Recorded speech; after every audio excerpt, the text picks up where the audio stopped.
Principal, Madame la députée de Montarville. Oui, nous avons ouvert nos bras et notre cœur et nous défendons aussi la langue française. On peut faire les deux en même temps, Monsieur le Président.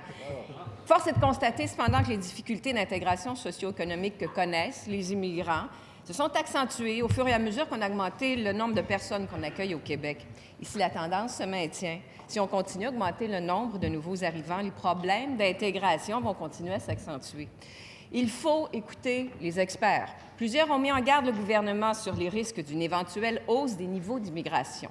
Selon eux, l'immigration n'est pas rentable économiquement si l'intégration et la francisation des nouveaux arrivants ne sont pas efficaces et si on dépasse notre capacité d'absorption culturelle, sociale et financière.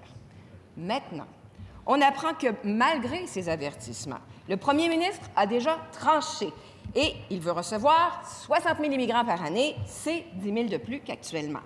Alors, est-ce que la ministre, elle est à l'aise de se faire imposer cette augmentation avant même que la population ait été consultée? Madame la ministre de l'Immigration. Monsieur le Président, j'aimerais dire dans un premier temps à quel point je suis ravie des consultations publiques qu'on a tenues.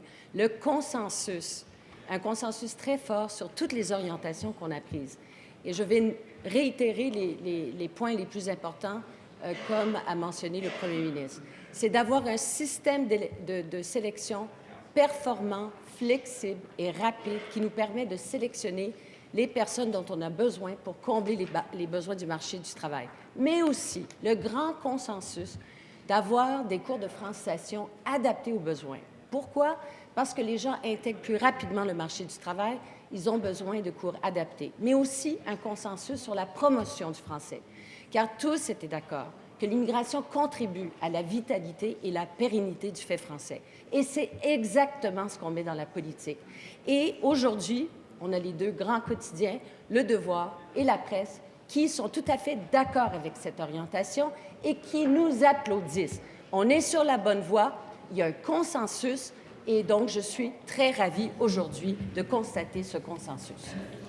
Première complémentaire, Madame la députée de Montarville. Oui, Monsieur le Président, la promotion du français, ce n'est pas l'obligation de l'apprendre. Et on va parler d'intégration, justement. Je vais vous donner des chiffres que personne n'a mentionnés jusqu'à présent.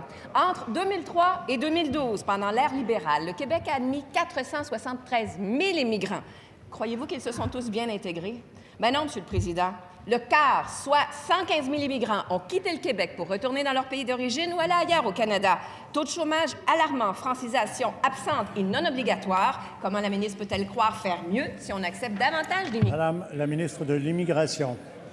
Écoutez, je pense que la députée de Montarville, elle dépeigne un portrait extrêmement sombre de l'immigration au Québec. Franchement, je trouve ça absolument incroyable. C'est vraiment une expérience très positive. On dirait que la députée n'était pas présente en consultation. Il n'y a personne qui a dépeint un portrait aussi sombre.